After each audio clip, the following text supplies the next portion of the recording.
டேஸ்டியான ஒரு சிக்கன் கறி எப்படி பண்ணலான்னு பார்க்கலாமா? அதுக்கு முதல்ல ஒரு பாத்திரத்தில் எண்ணெய் ஊற்றிக்கோங்க.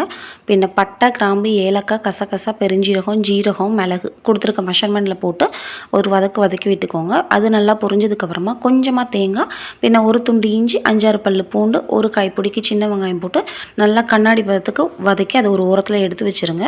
இன்றைக்கி நம்ம குக்கரில் தான் பண்ண போகிறோம். ஸோ குக்கரில் எண்ணெய் ஊற்றி கடுகு, கருவேப்பில் போட்டு தாளித்ததும் ஒரு பல்லாரி பொடிசா நறுக்கி அதையும் போட்டு நல்லா வதக்கிக்கோங்க. பின்ன ஒரு தக்காளி எடுத்துக்கோங்க. அதை நல்லா பியூரி பண்ணி வச்சு அதையும் போட்டு நல்லா வதக்கிக்கோங்க. தக்காளி நல்லா எண்ணெய் பிரிஞ்சு தண்ணி கொதி வந்ததுக்கப்புறமா 2 மல்லி இலையை தூவிட்டு 2 ஸ்பூன் மிளகாய் பொடி, 1/2 ஸ்பூன் மஞ்சள் பொடி, 3 ஸ்பூன் மல்லிப்பொடி போட்டு நல்லா இந்த பதத்துக்கு எடுத்து வச்சுக்கோங்க. இதில் வாஷ் பண்ணி வச்சுருக்க சிக்கன் பீசஸை போட்டு நல்லா ஒரு பரட்டி எடுத்துக்கோங்க.